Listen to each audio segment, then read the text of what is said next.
आप हमारे चैनल को ज़्यादा से ज़्यादा लाइक करें, सब्सक्राइब करें और शेयर करना ना भूलें और कमेंट भी करते रहें। जो भी आपको दिक्कतें आए वो आप हमें बताएं ताकि हम सॉल्यूशन निकालें और आपको वीडियो डाल सकें।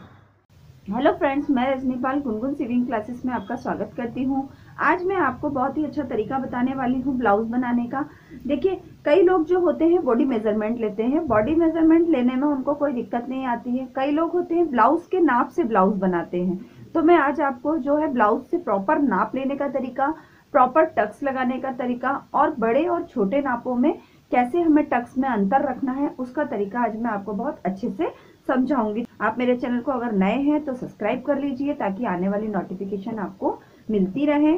और चलिए हम वीडियो स्टार्ट करें। मैंने पिछले वीडियो में आपको डमी पर नाप लेने का बॉडी मेजरमेंट आपको बताया था। आज मैं आपको जो बताने वाली हूँ वो ब्लाउज से नाप लेने का तरीका बताऊंगी, जिसे आप बहुत ही अच्छे से समझिए ताकि आपको वो समझ आए। देखिए, मेरे पास ये एक ब्लाउज है, बना हुआ तैयार ब्लाउज है। आपको इसका ब्लाउज का नाप कैसे लेना है वो मैं आपको आज बताऊंगी। देखिए, आप जब भी ब्लाउज का नाप लेते हैं तो मैंने आपको डमी पर भी यही बताया था कि आप बैक साइड से लंबाई का नाप लीजिए। तो मैंने देखिए पहले शोल्डर से नापा है।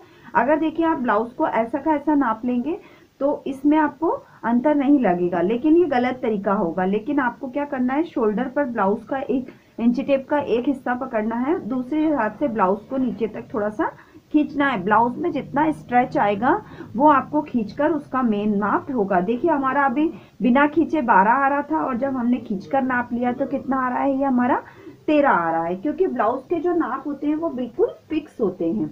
ऐसा नहीं है कि ब्लाउज में आपको लूजिंग देनी है या ढीला छोड़ना है। ब्लाउज हमें बिल्कुल बॉडी पर फिट होना चाहिए। अब देखिए, बैक साइड से हम सीने का नाप ले रहे हैं। देखिए, अगर आप सीने का नाप इस प्रकार से लेते हैं तो हमारा 15 आ रहा है। 15 आ रहा है तो मतलब 15 आगे का और 15 पीछे का तो 30 हो जाएगा। लेकिन हमें क्या करना है, इसको हल्का सा खींच कर नाप लेना है। ये देखिए, आपने खींच कर लिया तो ये बॉडी पर कितना खींच जाएगा, 2 इंचेस खींच जाएगा।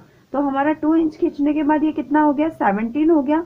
17 आगे का और 17 पीछे का, तो हमारा कितना हो जाएगा, सीना हमारा हो जाएगा 34। देखिए, ये कमर वाला पोर्शन है। कमर वाले पोर्शन में देखिए हमारा कितना आ रहा है, ये 13 आ रहा है। 13 आगे का और 13 पीछे का, तो कितना हो जाएगा, ये हमारा 26 हो जाएगा। लेकिन वही आपको पीछे की तरफ भी खींचकर निशान लगाना है। तो आप देख सकते हैं ये हमारा निशान कितने पर आ रहा है, 14 पर आ रहा है। 14 फ्रंट का और 14 बैक का, तो कितना हो जाएगा हमारा, ये 28। देखिए, हमारा सीना जो था, ब्लाउज को हमने जब धीरे से सिंपल इस प्रकार से रखा, अगर आप इस प्रकार से नाप लेते हैं तो हमारा 15 आएगा। लेकिन हमें ब्लाउज को खींच कर लेना है। आपको ब्लाउज का नाप लेते वक्त क्या ध्यान रखना है कि बने हुए ब्लाउज को आपको एक हिस्सा खींचना है ताकि आपका ये पूरा नाप प्रॉपर आपके पास आ पाए। देखिए, अब इस प्रकार से मैंने इसमें नाप लगा लिया है। मैंने वैसे तो सीने के नाप से भी आपको शोल्डर निकालने का तरीका बताया है, फिर भी देखिए आपको ब्लाउज को अच्छे से बिल्कुल प्रॉपर जैसे आपका ब्लाउज रखना चाहिए उस प्रकार से मैंने रखा हुआ है। मैंने कोई चीज इसमें खींची नहीं है, कोई चीज से हटाई नहीं है।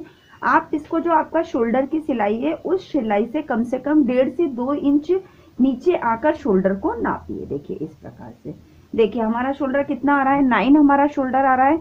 तो हम 9 का हाफ करेंगे तो हमारा शोल्डर कितना हो जाएगा, 4.5 हो जाएगा। यानी कि हमको शोल्डर कितना लेना है, 4.5 लेना है।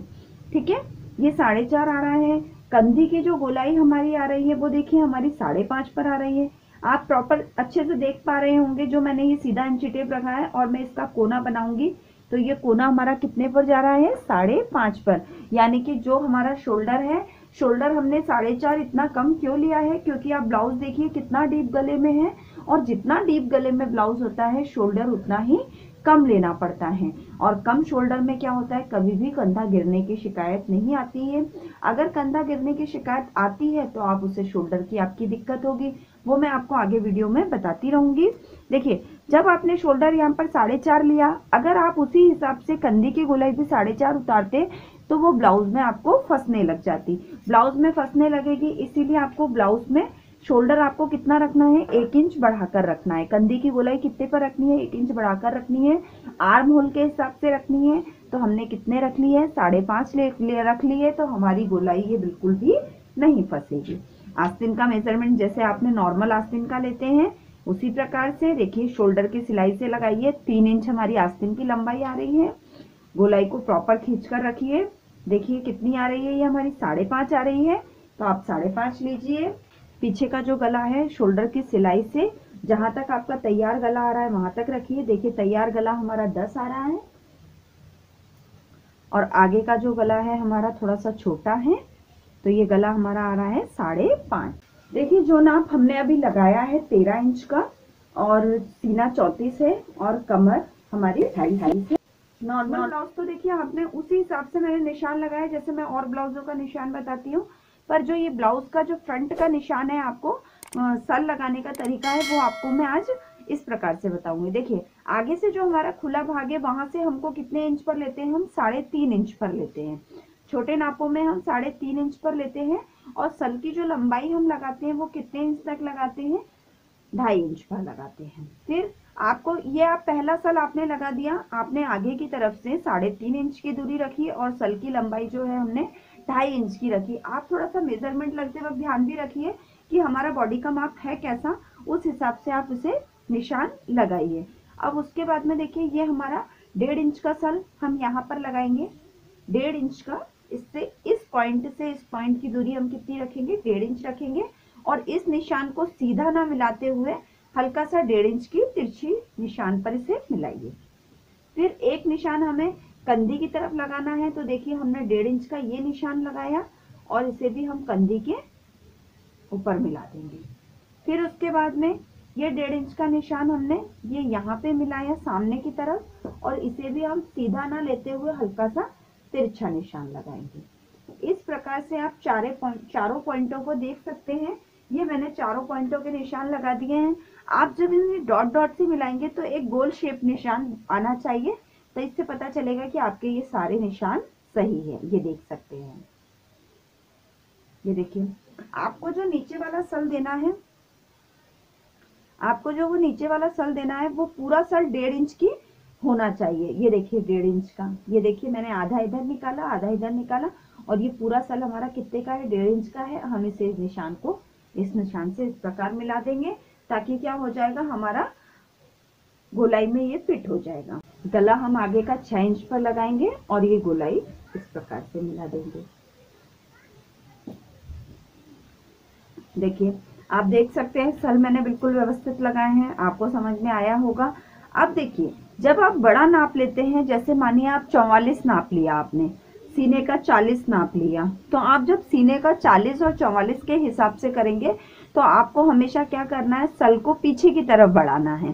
पीछे की तरफ ये 3.5 है, तो आपको कितने पर लेना पड़ेगा, 4 पर लेना पड़ेगा, 4.5 पर लेना पड़ेगा। देखिए आपको जो सलों के बीच की दूरी रखनी है ना, वो हमेशा 3.5 से 4.5 तक के बीच में रखनी पड़ती है।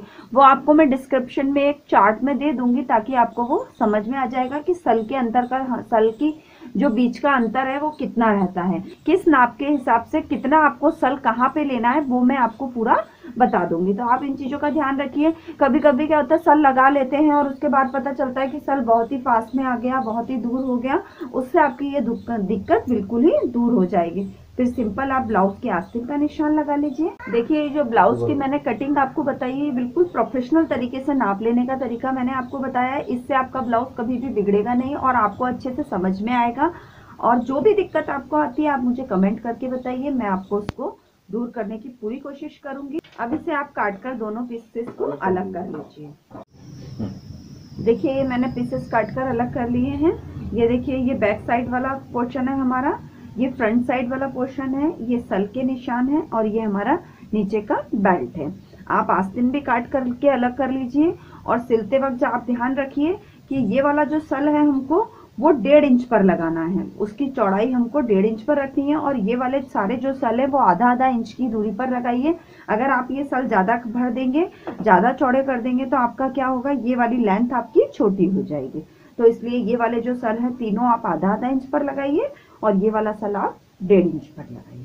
आप देख सकते हैं मैंने ये इसमें सल डाल दिए हैं, और सल डालने के बाद इसमें आराम से उठाओ, टुक्की आपको दिख गई है। आपका जो मैंने सल आपको बताए थे, जो नीचे वाला सल है वो आपको 1.5 इंच का डालना है, और बाकी सल है आपको तीनों वो आधा इंच के डालने हैं। देखिए इस प्रकार से आपको सल डालने हैं। देखिए इस प्रकार से आपने सल लगा दिए हैं। आपको सल को भी इस सिलाई में नहीं दबाना है, इस प्रकार से सिलाई में हमेशा ऊपर उठा के लगाना है, जिससे आपकी टुक्की एकदम क्लियर बने। ये देखिए एकदम से 4 टक्स वाला ब्लाउज एकदम से देखिए कितना प्यारा ये उठाव बना है। आप देख सकते हैं कितना सुंदर लग रहा है बनने पर। एकदम शेप बिल्कुल बराबर आया है हमारे जैसा हमको चाहिए। मैंने दोनों तरफ की टुक्की तैयार कर ली है। देखिए ये मैं आशा करती हूँ आपको ये समझ में आया होगा। तो आप हमारे चैनल को लाइक कीजिए, सब्सक्राइब कीजिए और ज़्यादा से ज़्यादा शेयर कीजिए।